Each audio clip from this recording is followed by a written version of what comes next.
जिस ज्योतिर्लिंग के दर्शन के लिए आप लोग पधारे हैं, ये राम से 14 पीढ़ी पूर्व मानधाता राजा हुए हैं। शिव पुराण में उल्लेख है, जिन्होंने मां से नहीं पिता से जन्म लिया था। उनकी तपस्या से ये शिवलिंग प्रकट हुए, स्थापित लिंग नहीं है। जिस प्रकार आरती करते हम प्रण अक्षर के मध्य, ओम अक्षर के मध्य, यह तीनों एका जय शिव ओंकारा। एक शिवलिंग में ब्रह्मा विष्णु महेश निराकार धरती से प्रकट हुए हैं। इसलिए अखंड दीप जो जल रहा है प्राचीन समय से, एक ही दीपक में 3 बातियां लगातार जल रही है, ब्रह्मा विष्णु महेश की। इस पहाड़ी के ऊपर 7 किलोमीटर का परिक्रमा मार्ग है, वो भी ओम आकृति में है। जो पर्वत पे हम प्रभु के दर्शनों के लिए खड़े हैं, ये पर्वत स्वयं शिवलिंग की आकृति में है। चारों तरफ नर्मदा मैया जलहरी बनकर बह रही है।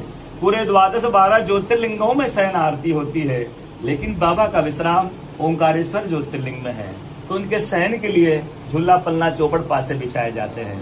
बाबा यहाँ विश्राम करके 3 बजे रात उठकर महाकालेश्वर जाएंगे, वहाँ स्नान करेंगे। इसलिए वहाँ का भस्म आरती प्रसिद्ध है, यहाँ का शयन आरती प्रसिद्ध है। शिव पुराण में भी कथा आती है, महिलाएं 16 सोमवार व्रत करती है, उसमें भी कथा आती है। क्या कथा आती है? प्रतिदिन भोलेनाथ आते हैं, माँ के साथ विश्राम करके सुबह ब्रह्म मुहूर्त में उठकर चले जाते हैं। एक दिन जब भोले बाबा माँ के साथ पधारते तो माँ पुजारी से पूछती, पुजारी हमें विश्राम के लिए जा रहे हैं, ये चौपड़ पासे में किनकी जीत होगी? पुजारी बोलते कि आज ही भोले बाबा जीतेंगे। ऐसा बोल करके पुजारी घर चले जाते हैं। भोले बाबा माँ विश्राम के लिए आ जाते हैं। सुबह ब्रह्म मुहूर्त में जैसे यहाँ से उठकर भोले बाबा बाहर निकलते बाहर माँ के साथ में, तो पुजारी द्वार पर रहते। तो माँ पुजारी से पूछती, पुजारी कल मैंने आपसे पूछा था, हमें विश्राम के लिए जा रहे हैं, चौपड़ पासे में किनकी जीत होगी? आपने कहा भोले बाबा जीतेंगे। भोले बाबा नहीं जीते, मैं जीती हूँ।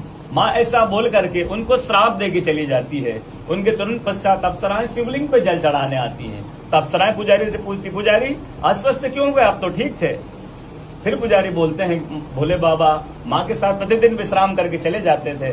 कल भोले बाबा माँ के साथ पधारे तो माँ ने मुझसे पूछ लिया, पुजारी हमें विश्राम के लिए जा रहे, चौपड़ पासे में किनकी जीत होगी? मैंने कहा भोले बाबा जीतेंगे। माँ जीत गई, माँ मुझे श्राप देके चली गई। अप्सराएं बोलती, चिंता न करो, हम अंदर जाकर शिवलिंग की पूजा करके आते, फिर इसका उपाय बताएंगे। अप्सरा अंदर जाकर शिवलिंग की पूजा करके बाहर आकर बोलती, पुजारी अब 16 सोमवार व्रत कीजिएगा, व्रत करते ही स्वस्थ हो जाएंगे, व्रत करते ही ठीक हो जाएंगे। ये वो कथा का दर्शन प्रतिदिन होता है। बोलो ओंकारेश्वर भगवान की जय। पूरे 12 ज्योतिर्लिंग में ओंकारेश्वर ही ऐसा ज्योतिर्लिंग है जिसके दर्शन के पश्चात कोई महानदी का दर्शन होता है, जिसके तट को छू कर कोई महानदी बह रही है। काशी जाएंगे गंगा जी दूर है, उज्जैन जाएंगे क्षिप्रा जी दूर है, सोमनाथ जाएंगे समुद्र है, लेकिन ओंकारेश्वर ही ऐसा ज्योतिर्लिंग है।